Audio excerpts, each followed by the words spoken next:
welcome to EconoChat. Let's talk business with Mr. Daniel Steinman. A warm welcome to our listeners and a warm welcome to Mr. Steinman himself. Today we're having a conversation in regards to base effects. Something that has been brought up, that there is a bit of a misunderstanding on what is base effect. So, Mr. Steinman, do explain this to our listeners. Elzeby, are you asking me? I'm asking you. I also don't know.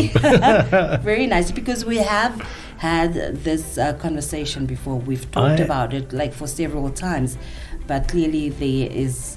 You and I, we have often referred to it. Yes. And then I sort of accepted that the audience more or less knows what is base effect. Yeah. And then about a week ago, I was very astonished when somebody came to me and said, you often talk about base effect, but we don't understand what is the implication. What exactly is it? Now, I want to answer it by starting with a counter question.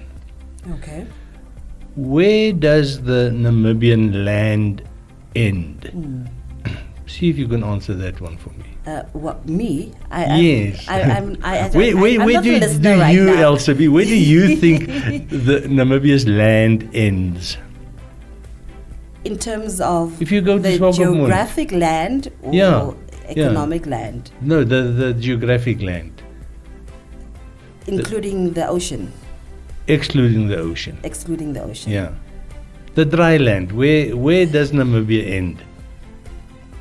Well, we have a borderline, so I don't understand your question. You must be very specific about This is that you hitting the nail right on the head. Everybody knows that the land ends somewhere. it. Yes. And then you go to the beach, and what do you see? Water. The land doesn't end somewhere. There's no still point that remains in one place that tells you this is the end of the beach. The water is continuously in flux because of the surf and because of the tides. Now, this sounds like a very stupid observation, but it's actually not, because that fact, that thing that there's an entity, there's a value that changes all the time. It has kept very big heads very busy for very long, for ages. So if you can get an understanding of that continuous movement of the sea, and you come to the beach and you see it, and you actually ask that question, where does the land end? Then you see that you can't really determine where it ends. That's why the question Now is it ends here, and in 20 seconds from now it ends 6 meters further, and every seventh wave it draws back and it ends about 50 meters further, and then out comes a big wave and it splashes your feet and it overruns you, and then it goes up the embankment, and you get this idea that there's no real line where the land ends. Now, with that picture in mind, let's talk about base effect. Okay. And now you will also realize that we talk, you and I, often about economic growth and GDP and interest rates and inflation. Now, inflation is probably one of the most important, but the concept base effect can be very misleading. And I want to use Facebook as an example, because then I'm sure everybody will understand. Okay. And I'm going to make it very simple. So you can see from the word base effect that it refers to a base, a foundation, a starting point. Again, if I can go back to the analogy of the sea, there's actually in the Walvis Bay harbor, there's like a huge ruler, an upright ruler, a concrete ruler, with all the levels cut into it. And on that ruler, do you understand what I mean by ruler? I've seen it. The ruler that you I've use seen it, when you draw pictures and stuff and lines. On that ruler is a point datum. Now that is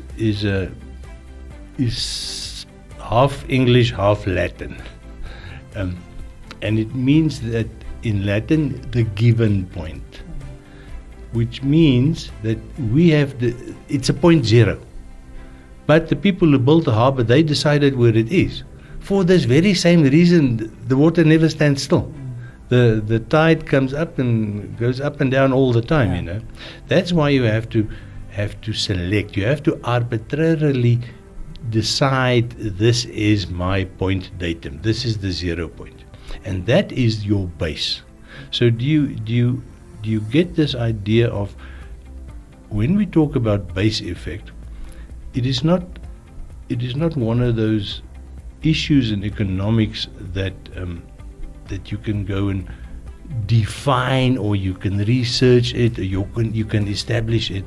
It's something that you set. So it's a value that you choose.